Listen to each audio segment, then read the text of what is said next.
I recently did a part 1 to looking at a creature feature list on Goodreads and seeing which ones I'd read and which ones are on my TBR. So last time we looked at vampires and ghosts. Let's see what we're looking at this time. Let's go. Okay, so today we have witches and dragons to go. Okay, so let's do some witches. I have a feeling the witches books, I'm not going to have read as many. So the Witches of Belenus by J. Nicole Jones. I've not heard of this. A California Gothic. Okay, but that sounds very interesting. But a woman who moves to a mysterious town to save her marriage only to be swept up in a hedonistic cult that isn't what it seems. That does sound quite good. Okay, I haven't heard of this, but I definitely would be interested in that one. When Among Crows by Veronica Roth. I have not read anything by Veronica Roth yet. I have a few of her books on my TBR. I have one physical one. Wait, did she write that? Poster Child? Was that Veronica Roth? The Divergent series I haven't read, and I'm at the point where I'm not sure if I've missed the boat on it. I don't know. Carved Mark, that's the one I've got on my shelves, which I've not read yet. But also, did she do that Poster Child book, or am I thinking of a different author? No, Poster Girl, that's it. So I got Poster Girl and Carved Mark on my TBR. But yeah, I've not read anything by Veronica Roth yet. This does intrigue me, I will admit, especially because it's like Slavic folklore inspired, which sounds interesting to me. It's an urban fantasy. Again, urban fantasy, sometimes I get along with it, sometimes I don't. I think I didn't really jump on the like urban fantasy bandwagon when it was a big thing when I was a teenager, so I don't know if it's not like, you know, in my brain chemistry, but there we go. Heartless Hunter, I love it. Here it's called The Crimson Moth. I absolutely loved it. I love the sequel. It's an amazing duology. This by Kristen Cicerelli, and it follows a witch in hiding, and she gets involved with a witch hunter, and they fall in love kind of against all the odds. And it's a duology, which is perfect for this day and age. Yeah, it's a YA as well. I forget it's a YA. But yeah, I absolutely loved this. It was a 5-star read, and the second book was also a 5-star read for me. I just loved it. The Wedding Witch. This is part of a series. Graves Glen. Oh yeah, the X-Hex. Yeah, and the yeah. I've got these on my like peripheral. You know, like my TBR, but not really my TBR, because they're romance ones featuring witches. I feel like they give me the vibes of, what was that TV show with the witch? Was it like called Enchanted or something? I can't remember. But they give me like the vibes of that. No, what was that show called? Where the lady goes like, am I thinking of the wrong thing? Oh, that's a genie, isn't it? I have no idea what I'm talking about. So yeah, they are ones I will probably get to. They'll probably be ones I like pick up when I just want something fun and fluffy, and they're available as an audio from my library. The Island Witch, I've never heard of this. I've never seen this cover. If they got a different colour, no. So I have no idea what this is. And by Amanda Giartatissa, probably mispronounced, I apologise. Inspired by Sri Lankan folklore, it's a historical Gothic horror. Oh, Gothic tinged talents to late 19th century Sri Lanka, where the daughter of a traditional demon priest, relentlessly bullied by peers and accused of witchcraft herself. Oh, okay, I want to read this. This sounds amazing. How was I not aware of this? Supernatural thriller set in the jungles of colonial. This sounds exactly like something I would love to read. Oh, okay. going to pin that one because I really want to read that one. Best Text Ever by Nadia El Fassi. A kitchen witch with a penchant for baking and a literally cursed love life meets someone who's worth breaking a hex for in this sweet and spicy debut romance. I think I'm just gonna have to like have a moment where I just read like all of these kind of like paranormal romances because I think I possibly could enjoy them. Lightning in Her Hands by Rachel Vasquez Gilliland. This is the second in a Wild Magic series. Witch of Wild Things. I've not heard of this one either. I wonder if they are, because they appear to be romance again. I wonder if they're like, you know, when they're standalones in the same universe as opposed to a traditional sequel.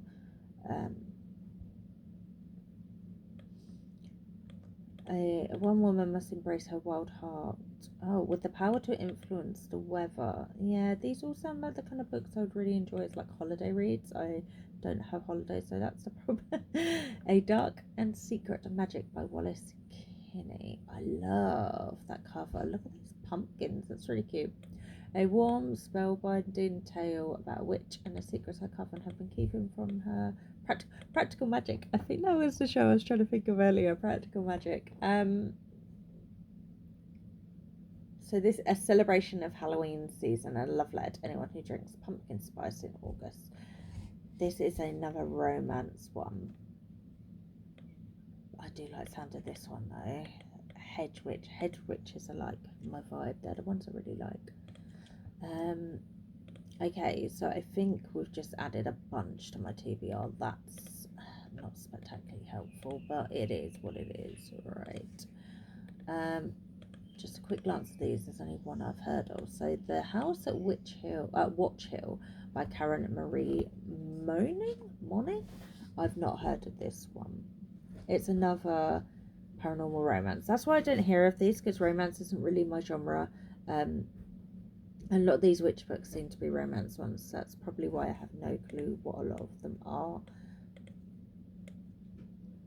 This start of a new series in which a young woman moves to Louisiana. I love books set in Louisiana though, to inherit a large fortune in a Gothic mansion. Okay, Louisiana and Gothic mansion sound like things I would love. I've discussed this in a few videos recently. Louisiana is like books set in Louisiana and like at the bayou, books I'm obsessed with, so this is one I possibly need to check out. The Witches of El Paso by Louis Jaramillo. A lawyer and her elderly great aunt use their supernatural gifts to find a lost child in this richly imagined and empowering story of motherhood, magic, and legacy. Oh, ooh, 1943 El Paso. It's another historical one. Why is it with me in these historical ones? Because that one is a pinned one. The Book of Witching. I have had this on my radar because it's a horror book by CJ Cook. A mother must fight for her daughter's life in this fierce and haunting tale of witchcraft and revenge. One thing I really love about witch books, like some of my favourite witch books, involve motherhood. I think there is such a big like intersection between witchcraft and motherhood, and I think they just go so well together. Yeah, so a 19-year-old daughter is unconscious in hospital after a hiking trip with her friends. Yeah, I do want to read that. Spells to Forget Us by Aslin Brophy. A witch and a non-magical girl gets stuck in a cycle of meet cutes and breakups. Oh, that sounds fun. In this dazzling romantic young adult fantasy. So we've got Luna and Aoife, or Effie. Aoife, I think. I can't remember how to pronounce that. That sounds really good. It's queer and young adult. Ooh. I wouldn't have expected it to be over 400 pages. But that sounds fun. Oh, that looks cute as well. Hang on. I want to read that. That looks cute. I want to read that. That looks cute.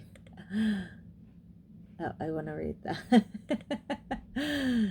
I don't want to read that. Okay, interesting. I might have to give this a try as well. How are we doing so far on these, by the way? Not very good, hey? I've read one. Good job, Natalie. Right, let's have a look at these little ones. Rewitched, the first in a Rewitched series by Lucy Jane Wood. Belladonna Blackthorn hasn't lost her magical spark, but she hasn't seen it for a while either. Balancing work at her beloved Luna books with protecting it from her toxic bastard who's running it into the ground.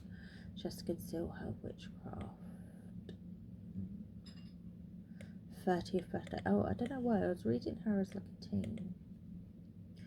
30th birthday brings a summons from a coven and a trial. A found family slow burn romance. It's a cozy autumnal read. Maybe I need to pick that up in the autumn. The Lies We Conjure by Sarah Henning. Knives Out meets the Inheritance Games with magic in a standalone supernatural thriller. Is this like the first thriller we've had? 13 witches, a locked room murder, and 2 non-magical sisters. That sounds awesome. Oh, okay, that's one I want to check out. That sounds really fun. Necrology, Meg Ripley. Love this cover, absolutely love it. Love the name of the book. It's a horror. In a fantastical aftermath of the Salem witch trials, magical women known as the Dirty have signed a contract swearing off their innate magic in exchange for freedom from violence by non-magical freemen. 200 years later, in a Catskills orphanage, Headmistress Whitetail has sprouted antlers. Oh, proof of a violate contract. That sounds really good. And then Children of Blood and Bone by Tommy Adeyemi. This is the first in the Legacy of Orisha series. I want to read this. It sounds amazing. I've only seen people say good things about it. So yeah, I heard so many good things about this book. I really want to read this. That is like TBR veteran. Okay, let's see what we got here. The Witch of Walsin Lake, Sacred Bone number 2. Let's have a look. And Break the Pretty Kings. No, I haven't heard of that one either. These covers are gorgeous though. So this is by Lena Young. In this sequel, oh, so it's a continuation story. Okay, so let's have a look at the first one then. So, a crown princess, a monster the gods fear, a destiny no one can outrun, inspired by Korean history and myths. High stakes fantasy by Fancy Gallant, 6 Crimson Cranes. That's intriguing. A Spell Shop. I've read this by Sarah Beth Durst. I read this. I really enjoyed it. I thought it was really cozy and cute. It's a cottage court book. This is very much one of those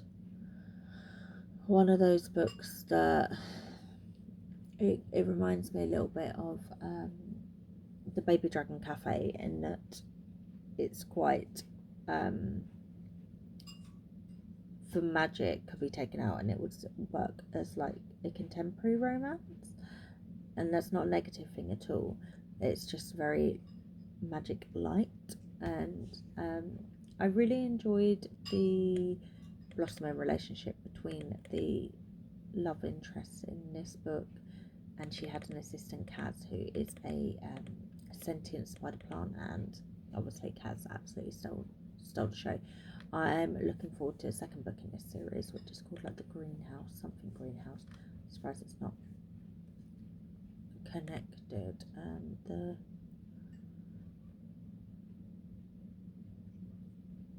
That's weird. It's called the Enchanted Greenhouse. I'm surprised no one at Goodreads has sorted that out. The Honey Witch. This has been on my TBR for a while, by Sydney J. Shields. I do want to read this because again, it's like cottagecore, but this one's queer, which makes it even cozier in my opinion. Also a debut. I do have a digital copy of this, so I am intending on reading it at some point. And the Wood Smoke Woman's Book of Spells by Rachel Greenlaw. This is on my TBR for this year. I think it's my 25 in 2025. I don't know much about it. I just really like the look of the cover, if I'm honest, and there's too much synopsis here for me to ever read that. It combines magical realism, folklore, romance, and is more of a heartfelt novel set in the hometown of Wood Smoke. So she plans to renovate the cottage that her grandmother had a candle shop in. We shall see, because I will be reading that this year at some point. And then let's see what we've got here. I'm not doing so well with the witch books. We've got Foul Days. The Witch is Compendium of Monsters #1 by Genevieve. Why can't I say her name? Dimova. The Witcher meets Naomi Novik in this fast-paced fantasy rooted in Slavic folklore. Slavic folklore again. That's a tickle me interested buzzword. Witch in the walled city. She's had plenty of time to practice. Oh, okay. This sounds interesting. Is this a YA? No, it's an adult. Why does the cover feel YA to me? We are feeling that as one I'm interested in. Further, by Toby Lloyd. I love that cover. The chilling and unforgettable story of a close-knit Jewish family in London pushed to the brink when they suspect their daughter is a witch. Oh, that's another one that sounds really good. We'll just pick that bad boy. Lady Macbeth by Eva Reid. I have this on my shelf. I've not read it yet, but I intend on getting to it soon. I recently read my first Eva Reid, A Study in Drowning, and it made me want to read the rest of the Eva Reid books that I have quite soon. I don't know anything really about the Macbeth story, so that will be interesting to read this. But it's Lady Macbeth as a witch. Yeah. And finally, Rise and Divine by Lana Harper. So this is the 5th in the Witches of Thistle Grove series. A magical romantic comedy to save both her town and a woman who loves her against all odds, a witch hunted by loss must reckon with her turbulent past. Chaotic necromancers, that sounds fun. It's not loading, but I'm going to assume this is one of those. Oh, I know that one, and I recognise that cover. Okay, I'm assuming they're all standalones in the same universe or whatever. So witch-wise, let's have a look. So 4, 8, 12, 16, 24. I've read 2. I mean, witches aren't really, I didn't expect to read a lot, not like with the vampires ones, and then I was thoroughly mistaken. Right, let's do dragons. Dragons, I think I've got a possibility of having read more, but yeah, let's not push it. When the Moon Hatched by Sarah A. Parker. This is the first in the Moonfall series. I've read this. I think it's one of those books that people either love or they really hate.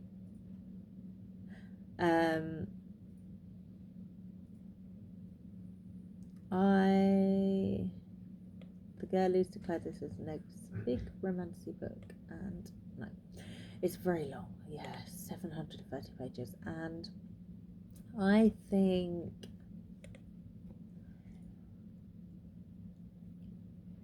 I gave it a 3. I cannot remember much of it. It says a lot without saying much. Yeah, I just it wasn't for me. I would have preferred in such a big book if we'd had a bit more world building included in it. So I think that sums it up really. The Night Ends with Fire. This is the first in the series by KX Song. I haven't heard of this. Fused with magic and romance, this sweeping fantasy adventure inspired by the legend of Mulan follows a young woman determined to choose her own destiny. I do enjoy retellings. I recognise that cover. Yeah, and there's a whole bunch of books that I really want to read. Yeah, okay, I do want to read this, but I haven't yet. Dragonfruit by Maki Lucia. I have read this. I loved it. It was a 5-star. It's a really fun YA book. It's inspired by Pacific Island mythology, and the dragons are water dragons, which I think is a really interesting form of dragon to read about. I really liked this one. I thought, yeah, it was just so fun. Of Jade and Dragons by Amber Chen. This is on my TBR. I haven't read it yet, obviously, but this is on my TBR. I picked it for my reading diverse books from the Goodreads choice nominees, in which there were not many. I did a video on that back in December, and I picked a few books out of a hat, or like out of a mug, to read, and this is one of them. I've only got a couple left to read, and then I'll be doing a follow-up video. Okay, let's see what else we've got. I'm gonna say right off the bat, I don't like this style of cover. Like the new Quicksilver covers kind of remind me of this. I don't like them. I just feel like they're too minimalistic and I want more. This is A Fire in the Sky by Sophie Jordan. I have not heard of this at all. Oh, this has got witches in it as well. This is a brand new epic adult romance series from someone who is known for writing a young adult series I haven't heard of. It's got dragons and witches and romantasy. I haven't heard of anyone talking about this. I think that the issue we're having is like the marketing of romantasy, because publishers are just throwing the term romantasy on anything that's a fantasy book with a slight bit of romance. And so the romantasy readers are going in expecting like a full-on romantasy book, and it's not a romantasy book. Yeah, The Sky on Fire by Jen Lyon. Isn't she the one that did what's that other series called? She's got a series that I am interested in. That's it, The Rune of Kings. I'm really interested in that series. It appears to be a standalone at the moment, which is interesting. There's only one in the Cloud City. Dragons Run, not in question, belongs to the current region. Oh, that's cool. Just realised the mountain is like in the shape of a dragon. That's really cool. Conniving Dragons, high stakes intrigue, daring heist. Oh, I do like heist. Okay, that sounds very interesting. Fury of Gods, yeah, by John Gwynne. I'm reading his other series at the moment, The Faithless and the Fallen, and then I'll be reading of Blood and Bone series. I do want to get to this, but I'm doing a read along with them, catch up book club with Becca from Becca and the Books, and then I will get to this series because I'm very intrigued and I'm enjoying his writing. So yeah, I love these covers.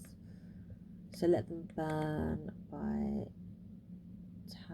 Tamala Cole, first in the Divine Traitor series. It's a YA. I'm really intrigued by this. This is on my kind of peripheral TBR. Jamaican inspired fantasy. I didn't know it was Jamaican inspired. I may bump that up onto not peripheral but actual TBR. That's another one that I'm interested in as well. They came out at roughly the same time. I'm the author, and I think my book is pretty cool actually. It's about sisterhood, chosen oneness, dragons, anti-imperialism, anti-colonialism, and the aftermath of war. Okay, sold. Yeah, 100%. and I am shocked I've not read more of the dragon books. It's where I think that's just going to be a ongoing thing for everything. Dragon Rider by Taran Mathuri, the first in a Spellbound saga. This is a debut, an adult fantasy series. Written in the tradition of the viral cultivation genre. What's this then? What is a cultivation novel? It's another term. Okay, it's really interesting because I actually never understood what lit RPG in books was. Because I was like, well, obviously they're going to get stronger over the series of books, so I couldn't quite understand. Oh, yeah, I know this. I know that cover. This is one I've been intrigued in. I've just never seen that cover. I'm interested in this cover. I'm Afraid You've Got Dragons. Yeah, by Peter S. Beagle. I've seen this and I laugh every time because it's just, I think it's such a silly title. Dragons are common in the Backwater Kingdom, coming in sizes from mouse-like mermen all the way up to the fabled kings. Whatever happens next is not the fairy tale you may be expecting. Yeah, this is just like a humorous one. It does seem intriguing. I think it's one I would like to pick up as an audio if I had the option. Last Dragon of the East. This one has been on my peripheral as well. Oh, I've just finished that. By Katrina Kwan. This is inspired by Chinese myths of ancient dragon gods and threads of fate. This dazzling fantasy debut is an adventure perfect for fans of Su Lin Tan and Hannah Whitten. Yeah, I want to read this. That's all I know about. I want to read this. Went by faster than they thought that review said. Is this the last lot? Oh, the one right left. Blood of the Old Kings by Sung Il Kim, translated by Anton Her, and is the first in a Bleeding Empire series. Blood of the Old Kings is an epic adventure in which three strangers journey through a vast empire that uses the power of dead witches to conquer and subdue. Does sound interesting. Dark premise for this fantasy novel. Oh, I could definitely go on board with that. And then our final lot. Wait, did I read any of these? Oh, 1, 2.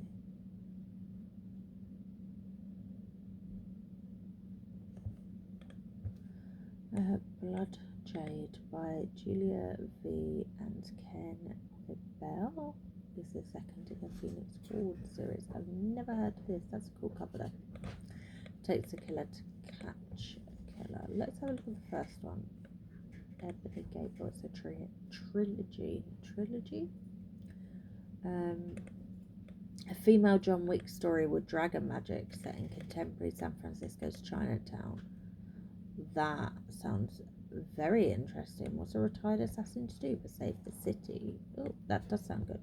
Yeah, that sounds quite interesting. So, Navala by Paolo Bacigalupi. Absolutely butchered that. My sincerest apologies. A sweeping literary fantasy about a young scion, I don't know what that word is, from a ruling class family who faces rebellion as he ascends to power. Historical fiction, nearly 600 pages. Interesting. That's cool. That dragon eye.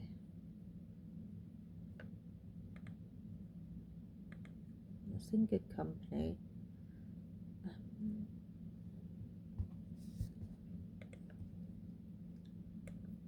I suppose you'd follow it under F for fantasy. There's dragon eye on the cover after all. But in this world, which is something like Renaissance Italian city-states, dragons seem long gone. Their eye is a relic or a fossil. Literary fantasy. Don't know how I feel about literary fantasy. Interesting. The Undermining of Twilight and Frank, second in the Heart and Mercy series by Megan Bannon. I am desperate to read this. I don't know why I haven't, because I absolutely love The Untaking of Heart and Mercy. These are like cozy romantasy books set in like a dystopian world. It's really hard to explain, but yeah, I love the first one and I know I'm gonna love this. There's even a third one out now and I'm just so behind on these books. Between Dragons and Their Wrath, the first in the Shattered King trilogy by Devon Madsen. I've not heard of this one. Rip-roaring epic fantasy full of dragons, alchemical magic, and forbidden romance that unfolds as free people in the Shattered Empire become entangled in the looming revolution. I could get on board with this one. I think I could get on board with that one. So with the dragon books, it was 2 out of 16, so at least that's a little bit better. Yeah, witches really let me down there. So there we have it, another not so great amount of statistics. So I had read 2 witch books out of 24 and 2 dragon books out of 16. So yeah, I thought the dragons might be higher. As much as I love witches, I knew that I hadn't read many witch books recently, but I did think the dragons would be higher. So far the shocking ones have been vampires and dragons, because they're 2 creatures that I thought I would have read a lot of. So yeah, quite interesting, and I'm building up quite a TBR now to try and fix some of this. So yeah, thank you for joining me. If you've made it to the end, please drop a dragon emoji in the comments. And I would love it if you consider liking and subscribing. You can also find me in various other places: TikTok, Instagram, Storygraph. All the links will be down below. And I will see you soon for another video. Thank you for joining me today. Bye friends.